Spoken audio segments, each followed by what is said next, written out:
right. Good morning, everybody. Today is Wednesday, November 15th, 2017. And this is Before the First Cup with Jules here on UCY.TV. Happy Wednesday, everyone. It is a dark and chilly 33 degrees, perfect for hibernation here in upstate New York. So where do we leave off on Monday?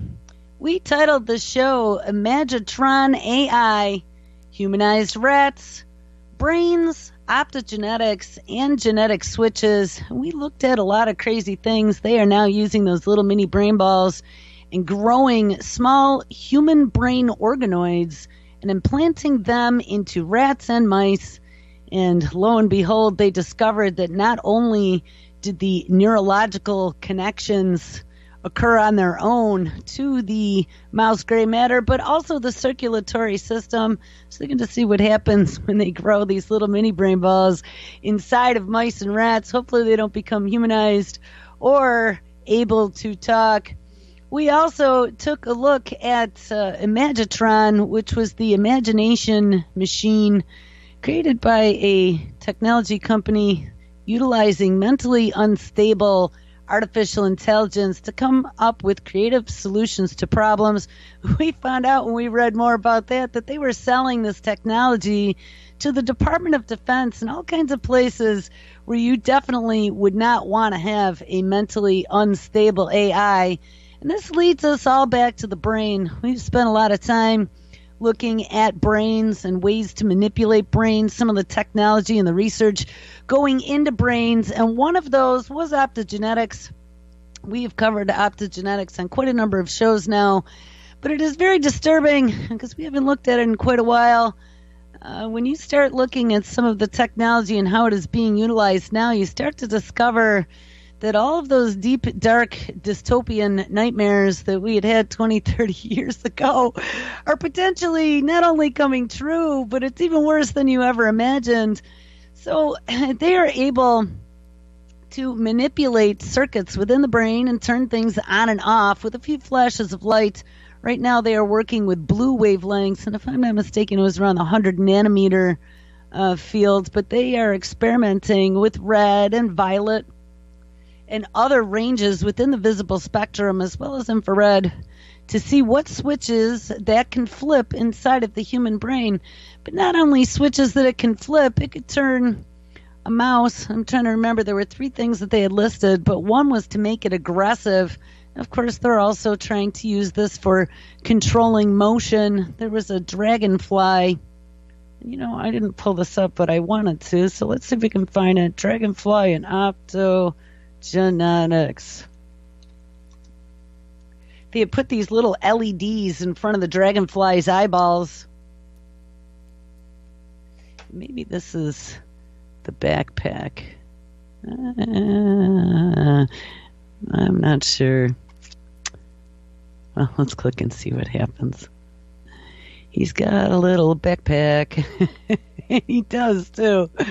Oh, yeah, here we go. DragonflyEye. We covered this one last year, but I think we should take a look at this. Robo Dragonfly, tiny backpack turns insect into a cyborg. And this is out of livescience.com, February 2nd, 2017. So at the beginning of this year. Scientists look to flying animals, birds, bats, and insects for inspiration when they design airborne drones. And we'll have to talk about some airborne drones. I saw the Future of Life Society with Elon Musk and Stephen Hawking put out a new video just as the UN was beginning to meet on autonomous killer drones and weaponry.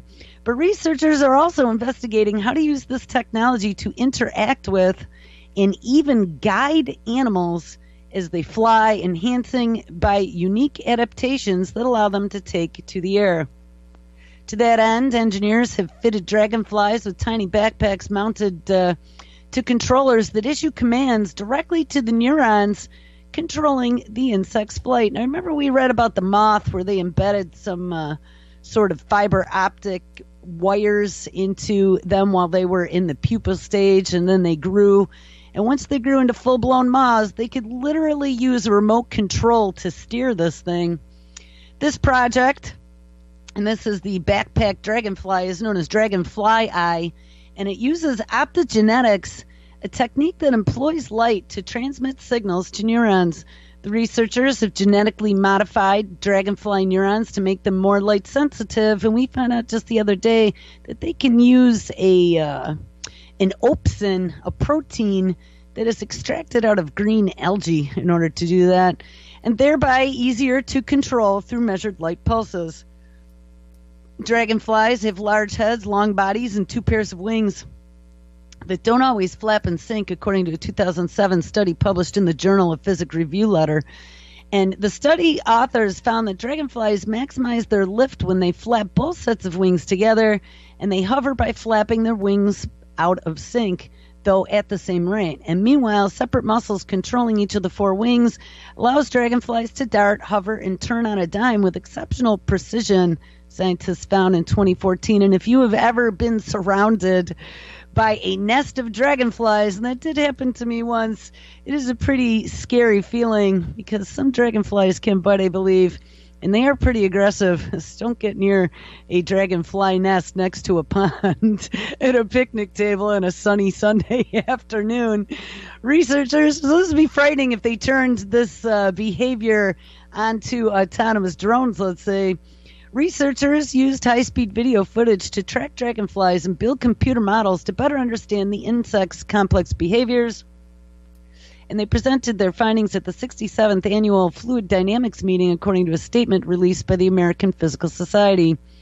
DragonflyEye sees these tiny flight masters as potentially controllable flyers that would be smaller, lighter, and stealthier than anything else that is man-made, says Jesse Wheeler, a biomedical engineer at the Charles Stark Draper Laboratory in Massachusetts and a principal investigator on the DragonflyEye program. We're going to have little cyborg robots. Now, guys, here's the thing. As we are looking at this, we were just talking about dragonflies here. We mentioned the moths, but remember, they are doing research on human brain organoids created from human cells and turning them into human neurons, and then watching how they develop and inserting little things or splicing and dicing or flashing little flashes of light to see how they react. And this is going to be eventually control over all of biology. It's happening right now, I'm afraid, and that is the end game. So this project is a collaboration. It has been developed with the backpack that controls the dragonfly, and experts are identifying and enhancing steering neurons located in the dragonfly's nerve cord, inserting genes that make it more responsive to light. The system pushes the boundaries of energy harvesting, motion sensing, algorithms, and miniaturization with optogenetics, all in a system small enough for an insect to wear. Even smaller than the dragonfly backpack are components created by some of these companies called optotrodes. These are optical fibers supple enough to wrap around the dragonfly's nerve cord so that engineers can target only the neurons related to flight. In addition to controlling insect flight, the tiny, flexible optotrodes could have applications in human medicine as well, added Wheeler. Ding, ding. And someday these tools could advance medical treatments in humans, resulting in more effective therapies with fewer side effects. Now, I've warned you guys about this before. They want into our brains with the Brain Initiative that was initiated by Obama. There was billions of dollars that was poured into being able to map the way the brain works and the way to manipulate the human brain, and this was just a part of it. Here's an announcement from the National Institute of Health from their main page on the Brain Initiative. What is the Brain Initiative? Well, the Brain Initiative, through advancing innovative neurotechnologies, more affectionately known as BRAIN, is aimed at revolutionizing our understanding of the human brain. By accelerating the development and application of innovative technologies, researchers will be able to produce a revolutionary new dynamic picture of the brain that for the first time shows how individual cells and complex neural circuits interact both in time and space. And remember, they do have George Church working on this at Harvard, mapping neurons with barcodes. Long desired by researchers seeking new ways to treat, cure, and even prevent brain disorders, This picture will fill a major gap in our current knowledge and provide unprecedented opportunities for exploring exactly how the brain enables the human body to record, process, utilize, store, and retrieve vast quantities of information, all at the speed of thought. Do you want to let federal agencies into your brain? Because I know I don't want to. So if you click through, you see that there is a topic called Brain 2025 on the National Institute of Health website. The human brain is the source of all of our thoughts, emotions, perceptions, actions, and memories. And remember, to understand the brain is to build better artificial intelligence. And it confers on us the abilities to make us human while simultaneously making each of us unique. Over recent years, neuroscience has advanced to the level that we can envision a comprehensive understanding of the brain in action, spanning molecules, cells, circuit systems, and behaviors. This vision, in turn, inspired the Brain Initiative, and on April 2nd, 2013, Obama launched the Brain Initiative to, quote, accelerate the development and application of new technologies that will enable researchers to produce dynamic pictures of the brain that show how individual brain cells and complex neural circuits interact at the speed of thought. In response to this grand challenge, the National Institute of Health convened a working group of the advisory committee to the director of the NIH to develop a rigorous plan for achieving the scientific vision. The report presents the findings and recommendations of the working group, including the scientific background and rationale for the Brain Initiative as a whole, and for each of the 7 major goals articulated in this report. In addition, we include specific deliverables, timelines, cost estimates for these goals, as required by the director. So let's take a look at these separate bullet points. Number 1, we want to discover diversity, identify and provide experimental access to the different brain cell types to determine their role in health and disease. And I'm sure that many brain balls are involved in this. It is within reach to characterize all cell types in the nervous system and to develop tools to record, mark, and manipulate these precisely defined neurons in a living brain. We envision an integrated systemic census of neuronal and glial cell types and a new genetic and non-genetic tools to deliver genes, proteins, and chemicals to cells of interest in non-human animals as well as in humans. Number 2, maps at multiple scales generate circuit diagrams that vary in resolution from synapses to the whole brain, and that is part of this Allen 3D brain reconstruction that they just did. It is increasingly possible to map connected neurons and local circuits in distributed brain systems, enabling an understanding of the relationship between the neuronal structures and functions. We envision improved technologies for anatomical reconstruction of neural circuits at all scales, from non-invasive whole human brain imaging to dense reconstruction of synaptic inputs and outputs at a subcellular level, and that would be to build Skynet. Number 3, brain in action. Produce dynamic pictures of a functioning brain by developing and applying improved methods for large-scale monitoring of neural activity. Ding, ding, ding. Now, wait a second. That was part of the 21st Century Cures Act as well. Neural activity monitoring. We should seize the challenge of recording dynamic neuronal activity from complete neural networks over long periods of time in areas of the brain. There are promising opportunities for both improving existing technologies and for developing entirely new technologies for neuronal recording, including methods based on electrodes, optics, molecular genetics, and nanoscience, encompassing different facets of brain activity. Number 4, demonstrating causality, link brain activity to behavior with precise interventional tools that can change neural circuit dynamics. Well, once they identify that you have some sort of neural activity anomaly by the 24/7 non-invasive large-scale brain monitoring, then they're going to find ways to fix you. This is where I'm telling you guys, this is like beyond any nightmare I have ever had about the future of technology. I don't want someone screwing around with my brain. I don't want someone tinkering with my neurons, flipping switches on and off, but we found out that is exactly what technologies like Optogenetics can do by directly activating and inhibiting populations of neurons. Neuroscience is progressing from observational to causal, and much more is possible to enable the immense potential of circuit manipulation in your brain. A new generation of tools for optogenetics, chemogenetics, and biochemical and electromagnetic modulation should be developed for use in animals and eventually in human patients. Ding, ding, ding, ding. Number 5, identify fundamental principles. Remember, this is all on the National Institute of Health website. Identify fundamental principles, produce conceptual foundations for understanding the biological bases of mental processes through development of new theoretical and data analysis tools, and that is putting the AI in charge. Rigorous theory, modeling, and statistics are advancing our understanding of complex nonlinear brain functions where human intuition fails. New kinds of data are accruing at increasing rates. Step up for your fMRI. And mandating new methods of data analysis and interpretation. And to enable progress in theory and data analysis, we must foster collaborations between experimentalists as well as scientists from statistics, physics, mathematics, engineering, and computer science. So now we are talking about merging man with the machine.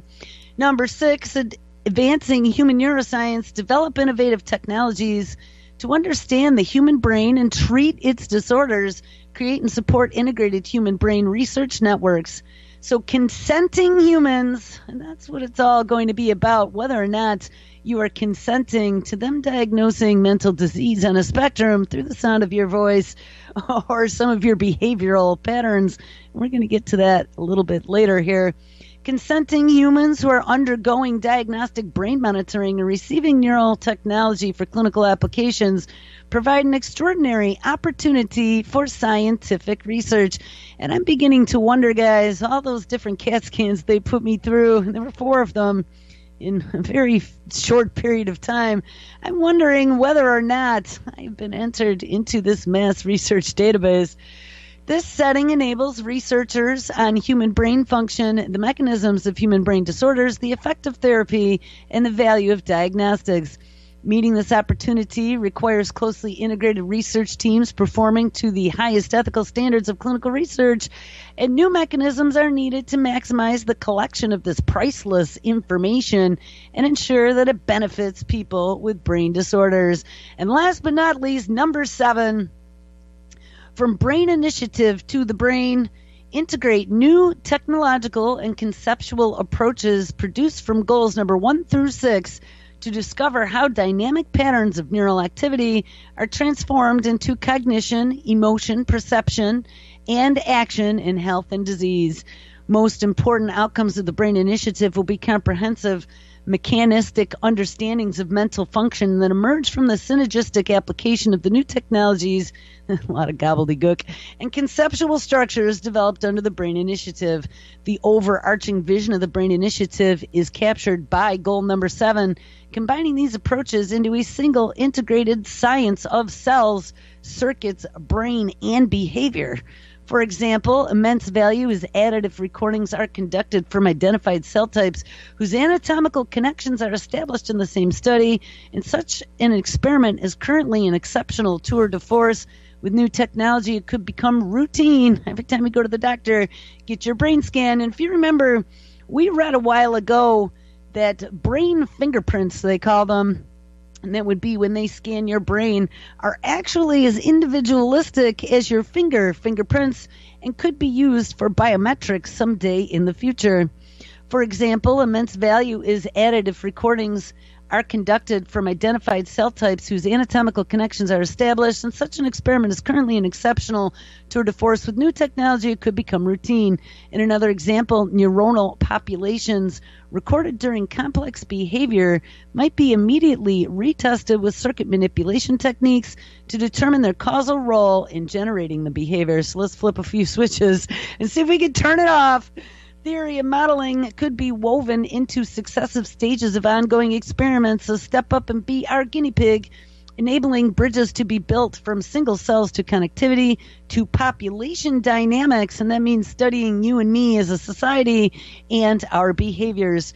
This synthetic approach will enable penetrating solutions to long-standing problems in brain function, but we also emphasize the likelihood of entirely new, unexpected discoveries that will result from new technologies. In some sense, the Brain Initiative scientists who apply the new activity monitoring technology will be like Galileo looking into the heavens with the first optical telescope. So what is this new activity monitoring technology? Similarly, new perturbation tools and quantitative approaches are likely to yield extraordinary insights. So this would be perturbation skills, like things to make you mad. You could push a button to make you mad and then see what happens inside your brain while you're getting mad. Extraordinary insights into the relationship between brain activity and mental functions. We expect to discover new forms of neural coding as an exciting discovery as the place of cells and new forms of neural dynamics that underlie neural computations. Now, if you remember, we looked on Monday about a big meeting that was going on in D.C. 30,000 brain scientists all met this week to attend the Society for Neuroscience meeting in Washington, D.C. And the hot topic this year was mental disorders and how some new technologies will allow us to cure them. They also discussed the brain organoids that were implanted into the rats and some of the growing of the connectivity that happened inside of those abhorrent experiments. Well, now let's hop over to December of 2016 with the passage of the 21st Century Cures Act.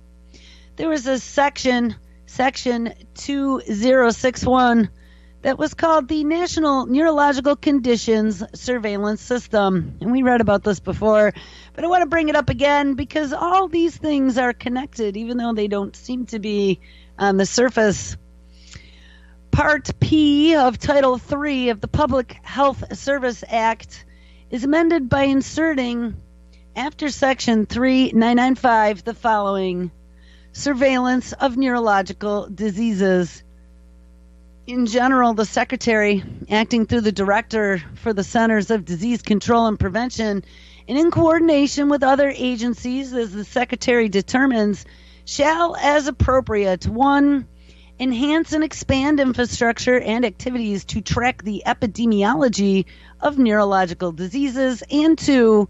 Incorporate information obtained through such activities into an integrated surveillance system which may consist of or include a registry to be known as the National Neurological Conditions Surveillance System. Ding, ding, ding. Guys, they really are coming after our brains. Research. The Secretary shall ensure that the National Neurological Conditions Surveillance System is designed in a manner that facilitates further research on neurological diseases, so we can put flashes of light through your mobile devices when you've been diagnosed as one of our targets.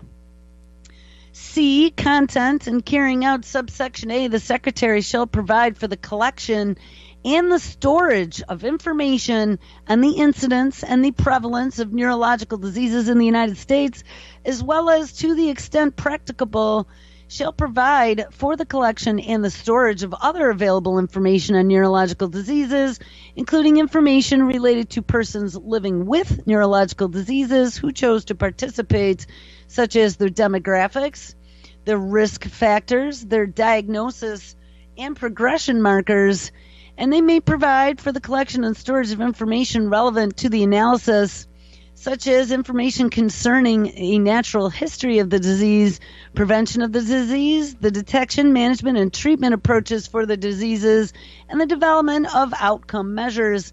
And it may address issues identified during the consultation under the subsection, as well as initially may address a limited number of neurological diseases. In carrying out the section, the Secretary shall consult with individuals with appropriate expertise, which may include epidemiologists with experience in disease surveillance, representatives of national voluntary health associations that focus on neurological diseases, have demonstrated experience in research care or patient services, health information technology experts or other information management specialists, clinicians with expertise in neurological diseases, and research scientists with experience conducting translational research or utilizing surveillance systems for other scientific research purposes. Federal departments and agencies such as the National Institute of Health and the Department of Veterans Affairs will be involved, and other federal departments and agencies, as well as state and local agencies, will identify, build upon, leverage, and coordinate among existing data and surveillance systems, surveys, registries, and other federal public health infrastructure units where practicable. Public access, subject to subsection H, Secretary shall ensure the information and analysis in the National Neurological Condition Surveillance System are available as appropriate to the public, including researchers. So you're going to become part of a research project. Of course, there will be privacy, and they shall ensure that the information and analysis in the National Neurological Condition Surveillance System are made available to the extent permitted by applicable federal and state law and in a manner that protects your personal privacy to the extent required by applicable federal and state privacy law at a minimum. Unless, of course, some sort of crime is perceived to have been committed, then they might dig into your neurological profile and see what makes you tick. That's all I can think of. You remember we had talked about predictive policing and some of the future utilizing AI for behavioral analytics and solving crime. Guys, when thought crime becomes an actual crime, or when they start looking at behavioral changes and think that that may be leading you down the path of future pre-crime, don't think that these databases about neurological surveillance aren't going to become important. Speaking about artificial intelligence and pre-crime, we've talked about some of the things that are going on in China with the Hangzhou and the city brain, and also with NEOM over in Saudi Arabia. And Saudi Arabia moving to the forefront of artificial intelligence. We're going to talk a little bit about a few things that I saw about that, maybe if we can get there today. But I ran across a story on Monday.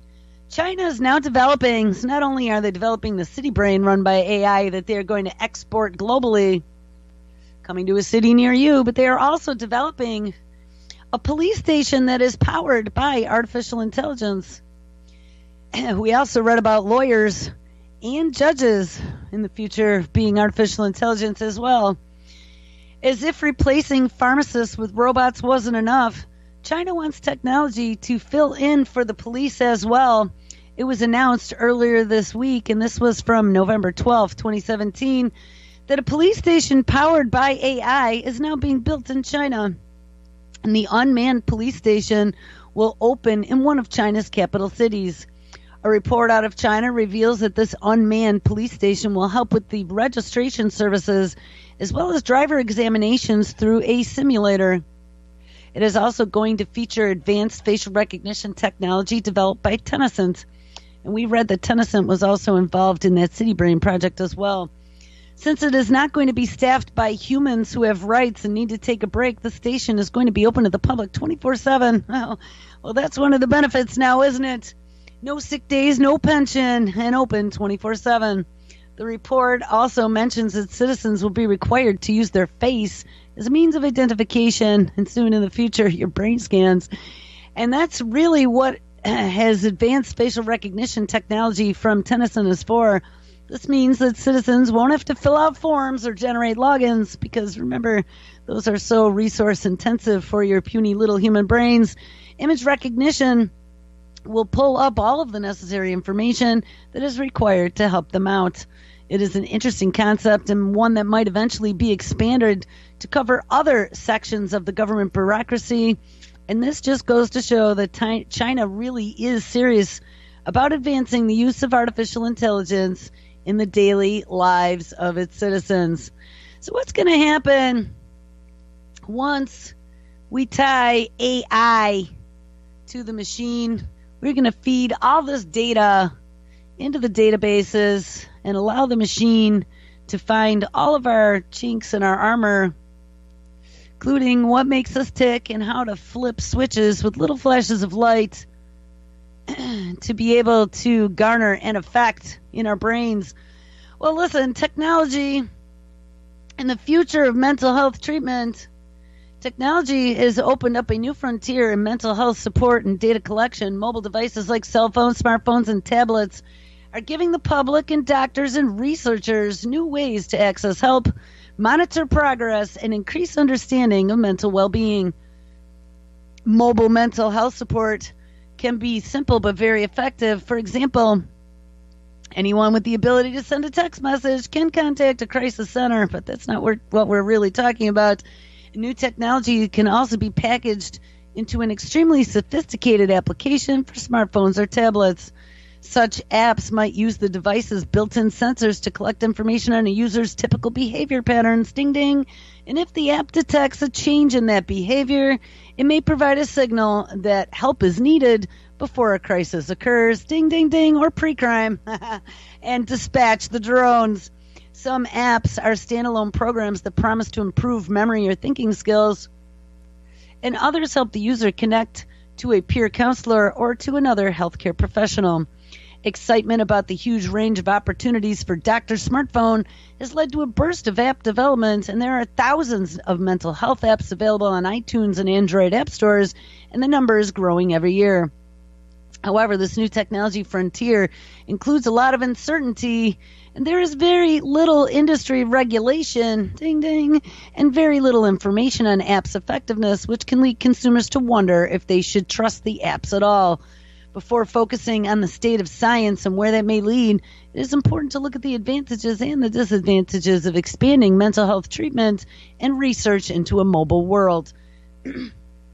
Experts believe the technology has a lot of potential for clients and clinicians, and a few of the advantages of mobile care include convenience, anonymity, or so they say, an introduction to care, lower costs, let's keep the healthcare costs down, become part of the Internet of Things, services to more people like those disadvantaged people in Africa with 5G, interest, 24-hour service because now you don't have to pay people, consistency, and support. This new era of mental health technology offers great opportunities but also raises a number of concerns. Tackling potential problems will be an important part of making sure a new app provides benefits without causing harm. And that is why the mental health community and software developers are focusing on this now. They need effectiveness, they need guidance, privacy, regulation, and they want to make sure that they don't oversell a program. So what do? There is illness management and supported care, and this is a type of app that adds additional support by allowing the user to interact with another human being. The app may also connect with peers. Remember that Wobot, the artificially intelligent mental health professional online. And it may send information to a trained healthcare provider who then can offer guidance and therapy options. Researchers are also working to learn how much human interaction people need for an app-based treatment to be effective. There is also a passive symptom tracking, and a lot of effort is going into developing apps that can collect data that use sensors that are built into smartphones.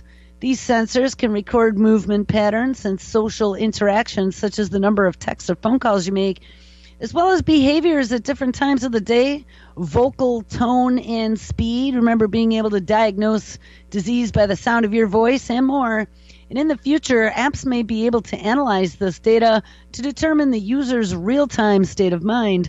Such apps may be able to recognize changes in behavioral patterns that signal a mood episode such as mania, depression, or psychosis before it occurs, and then send out the ambulance with the white coat.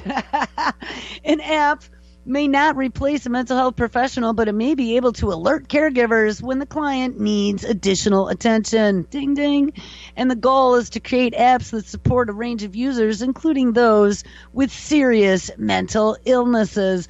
Guys, this is not going a good place because this is how they're going to take a majority of us down, those who are the troublemakers with oppositional defiant disorder per the DSM 4 or 5.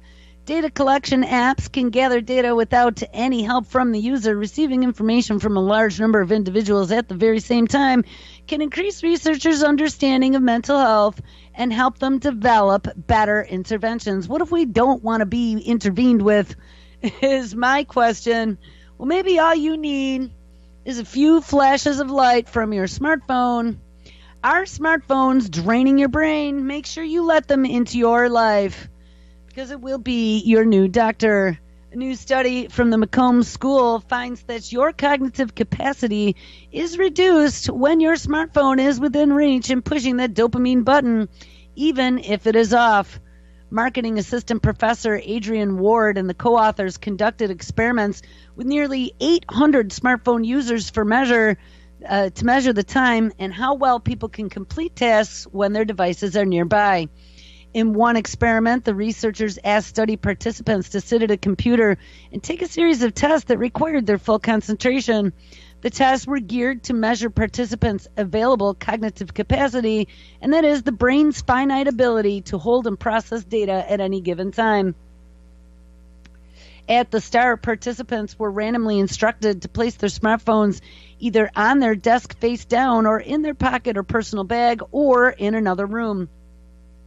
All participants were asked to turn their phones to silent, and researchers found that the participants with their phones in another room significantly outperformed those with their phones on their desk and only slightly outperformed those participants who had kept their phones in their pocket or their bag, out of sight, out of mind.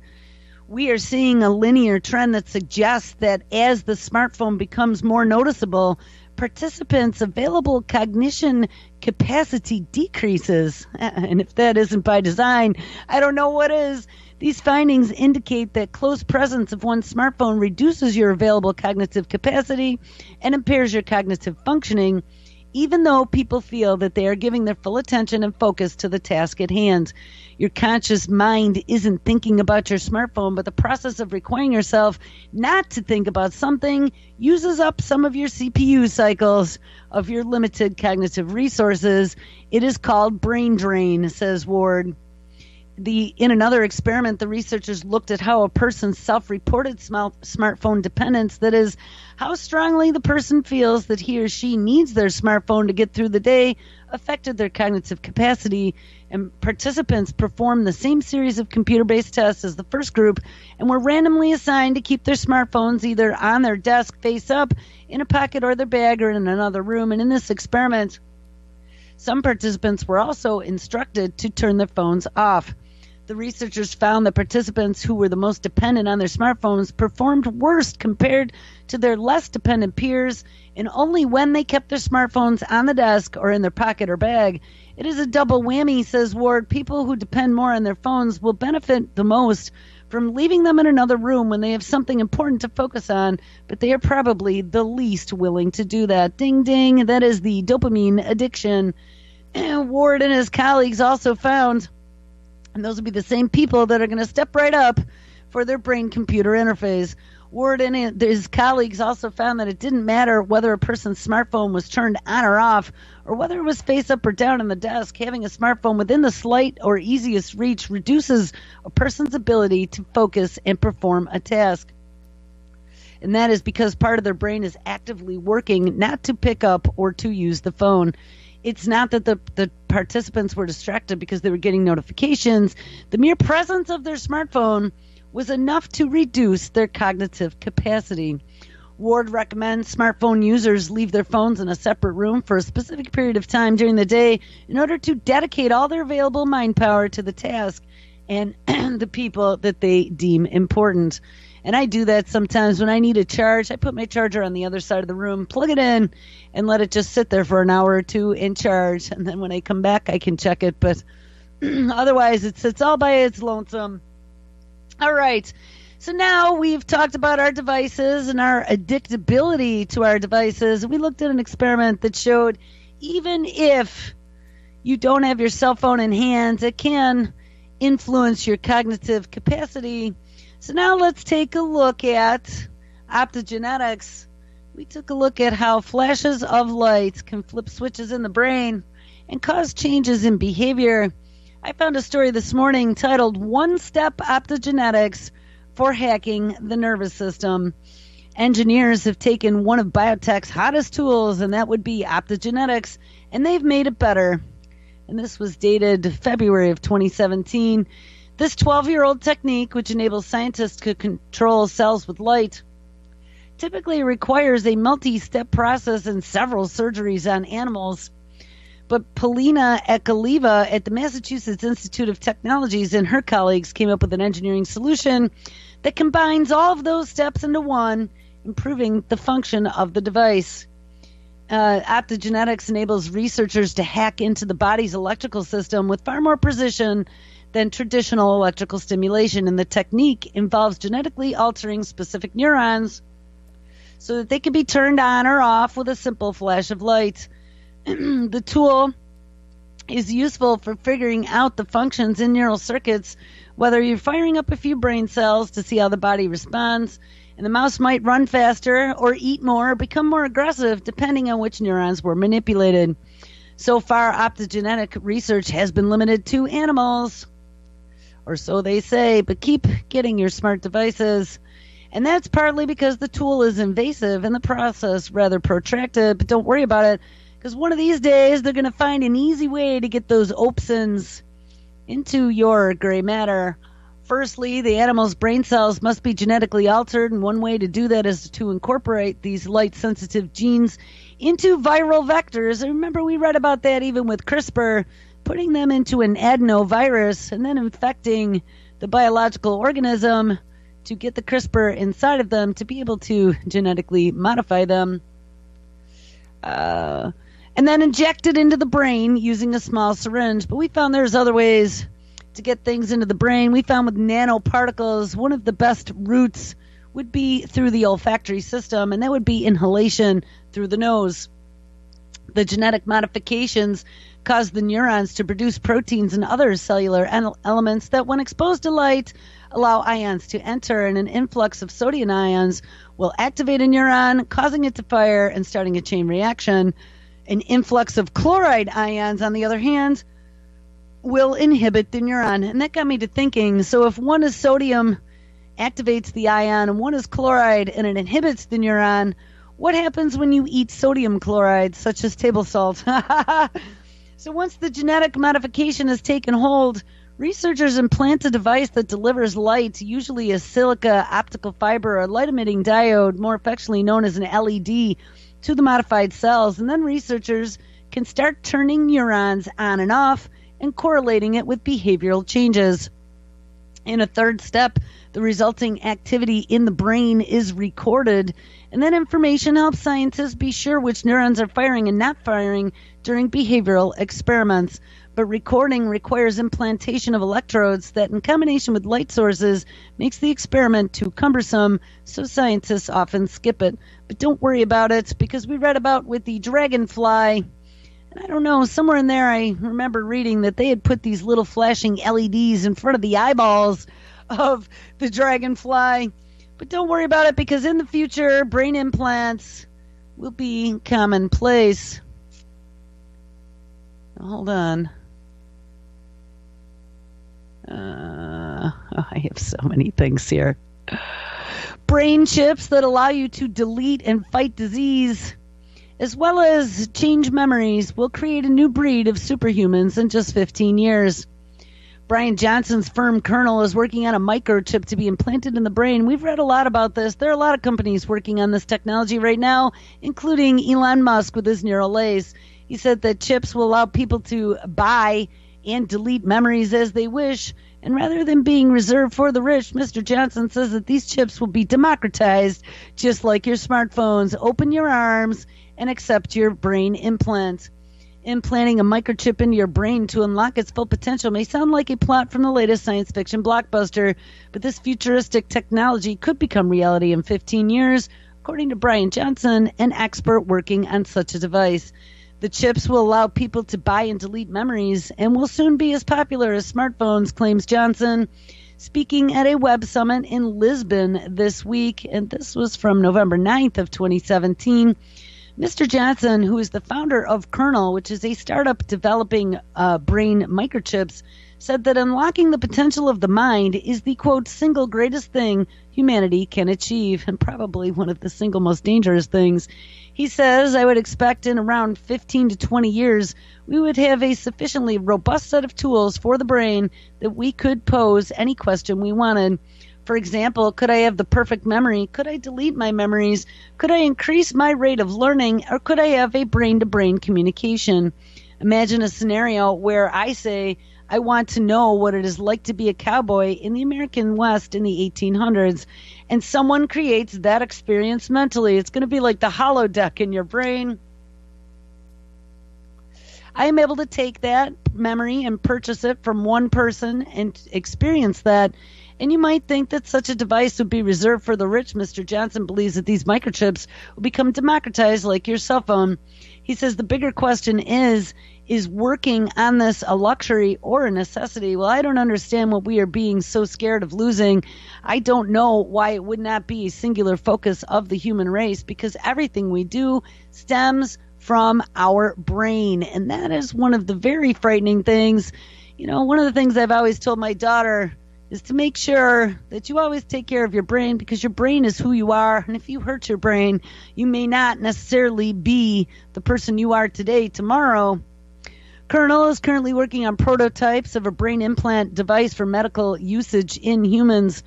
And the firm has started to conduct tests with epilepsy patients in hospitals. And in speaking to IEEE Spectrum, Dr. Berger said, we are testing this in humans now, and we are getting good initial results. We are going forward with the goal of commercializing this prosthesis.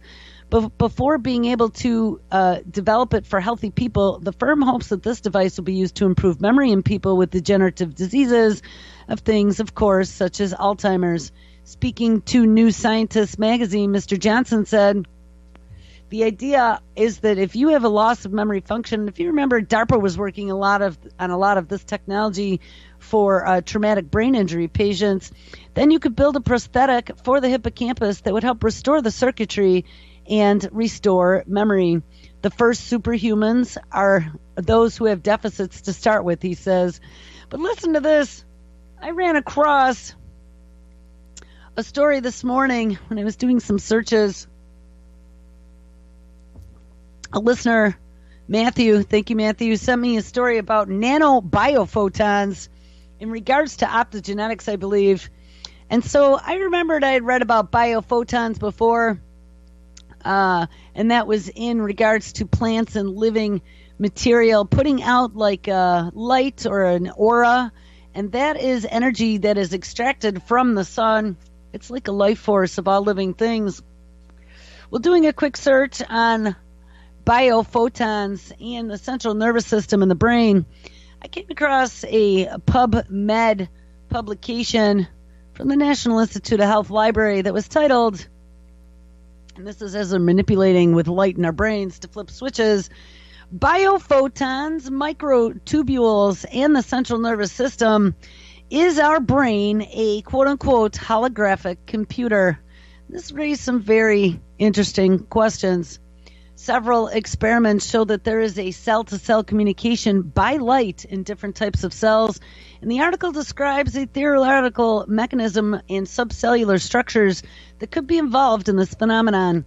Special consideration is given to the nervous system since it would have to have excellent conditions for such mechanisms, and neurons are large colorless cells with arborizations and have an acute metabolic generating photons, contain little pigments, and have prominent cytoskeletons consisting of hollow microtubules.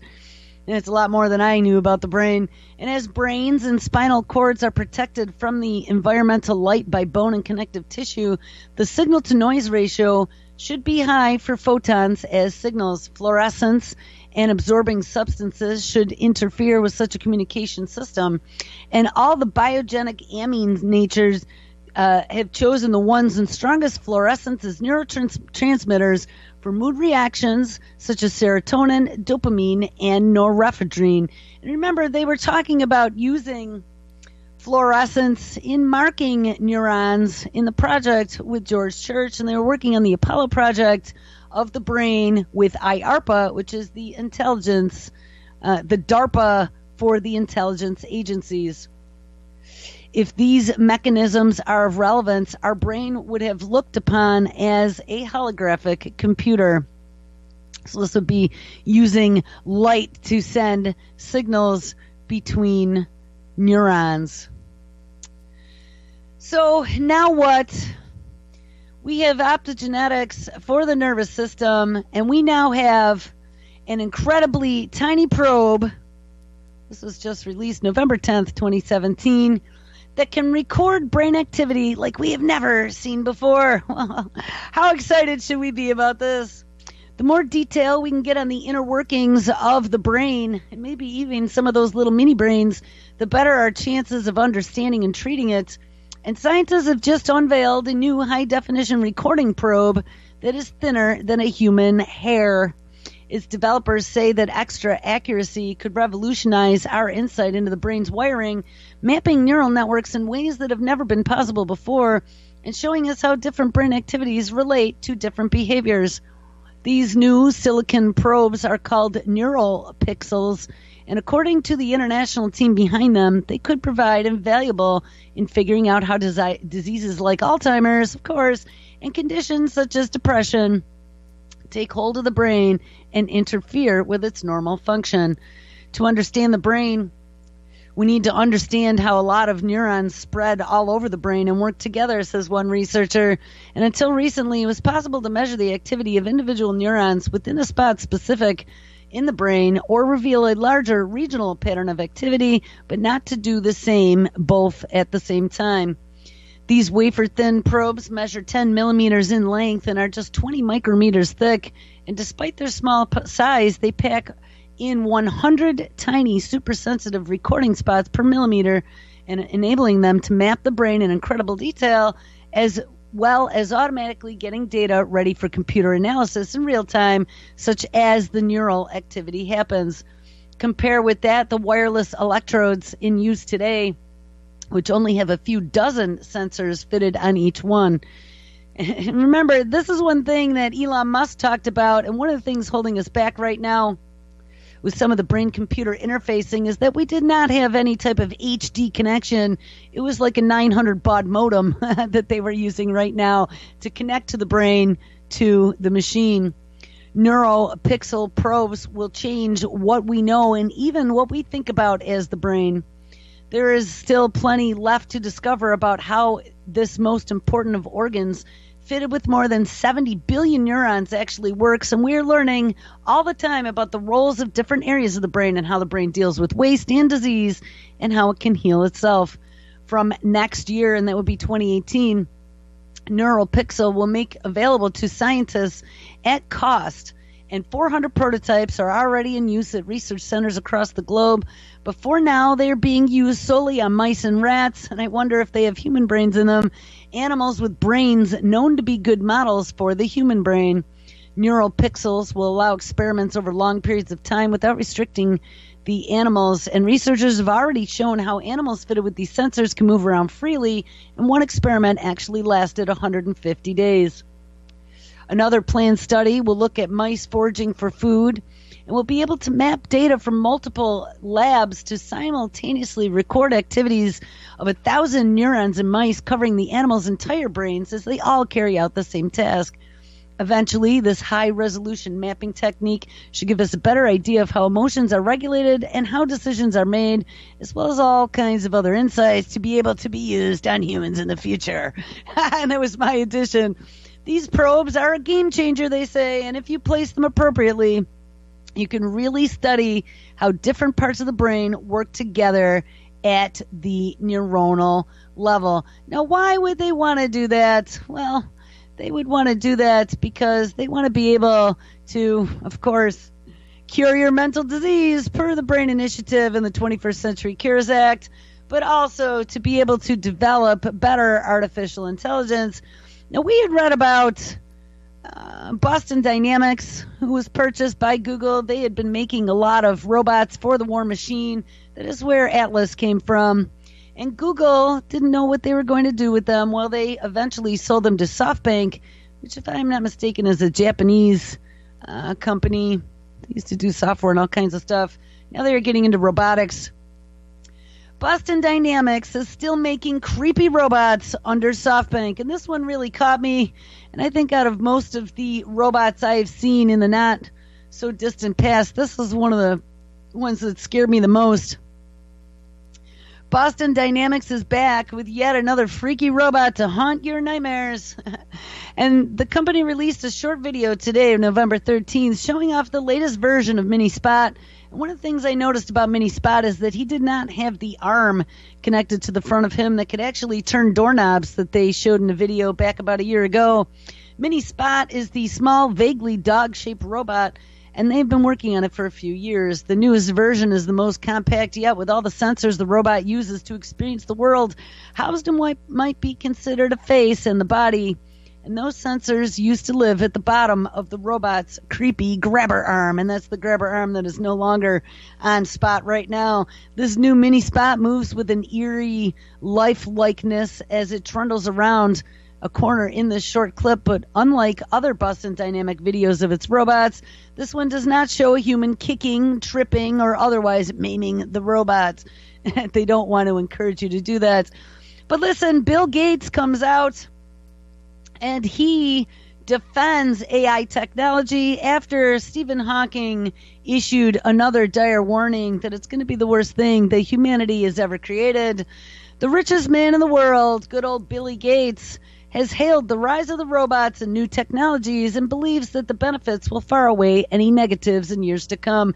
And he did this from Riyadh, Saudi Arabia. Microsoft founder Billy Gates, who is believed to be worth around 86 billion pounds, told an audience at the MISC Global Forum that advancement in robotics and AI will help improve efficiency in a wide range of industries. We need these to solve infectious diseases, and they will help healthcare workers do their job. AI, Gates believes, will transform the working environment in countries across the globe and could eventually be used to help with social care and education and not to enslave humanity. But Stephen Hawking and Elon Musk launched a video just as the UN was convening in Geneva titled Slaughterbots. And it depicts a dystopian future of autonomous killer robots. All right, guys, have an awesome Wednesday.